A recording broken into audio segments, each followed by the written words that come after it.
Hello, and welcome to part 2 of a multi-part series where I go into detail on how to use the RF-DYNAM Pro design add-on module. If you missed part 1, I do recommend going back and watching that because in part 1 I discuss how to enter the input data that's needed to run a natural vibrations case on a structure. Right now I have all of my input data entered in the module, such as my mass cases along with my mass combinations. I also have everything set under my natural vibrations case tab. So all I need to do now is hit OK and calculate to run my calculation and see my results. You should see that we are going to go back into RFEM after the program meshes everything in the background and we run through our 4 different eigenvalues. So now that we are back in RFEM, we're still technically within the RF-DYNAM Pro add-on module, and you can see this in the drop-down box up here and also in the panel on the right-hand side. When it comes to viewing the results, the most relevant information can be found under Table 5, Dynamic Analysis, and then we can immediately jump to the Effective Modal Mass Factors tab. Here we actually can cycle through our 4 different eigenmodes, just so we can see what each of those look like on our structure. The most important thing we want to take a look at though is the last row down here, because in this row it will tell us the total mass participation of our entire structure. You can see that right now in the X direction we have about 1.8% mass participation, and in the Y direction we have about 54.7% mass participation, and then in the Z directions we have 0%.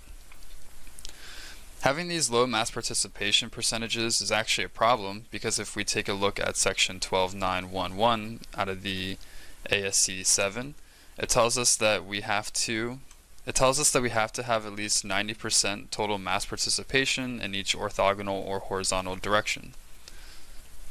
So you can see right now in my X or Y directions I'm not meeting that 90%. Now for this example I will only be focusing on the X and Y expectations, and I will not be worrying about the Z direction. So what I can do is go back into the module, go under my natural vibrations case, go under calculation parameters, and I can uncheck the Z direction and hit OK. Now that'll clear my results, and just a quick note, if vertical seismic design is something you are concerned with, then I do recommend making sure you have adequate mass participation in the vertical direction. Now the question you may be thinking right now is, how do we get to this 90%? Well, the easiest way to do this would be to solve for more eigenvalues. I've only solved for 4 right now, but you will see if I solve for more, let's say 50 eigenvalues for a small structure like this, I can click OK and calculate.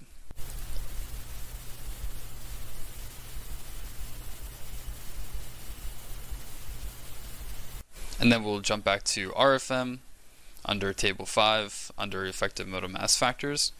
So 50 eigenvalues is relatively a lot, but now you can see that I have 93% mass participation in my X direction and 93.9% participation in my Y direction. So now we might be interested in viewing what our dominant mode shapes are. If we take a look at mode shape number 1 here, you can see that this is our dominant mode shape in the Y direction. Then we can also take a look at mode shape 13 here, and we can see that this is our dominant mode shape in the X direction. Now in contrast, if we take a look at mode shape number 5 here, you will see that we really have no mass participation, just some movement here with this X bracing. And this is really called a local mode. So you can see that we have 0.6% mass participation in the X direction for this, and only 0.4% mass participation in the Y direction. So this is really not much interest to us, so we really don't need to pay much attention to this mode shape. Under the Natural Frequencies tab here, this is where we can view our angular frequency, our natural frequency, and also the natural period of our different mode shapes.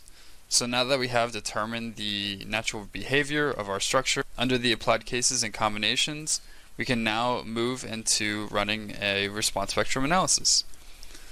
So this is basically where this video will end, and in part 3 we will work on entering the input data needed to calculate an RSA, and we will go into detail about how that works.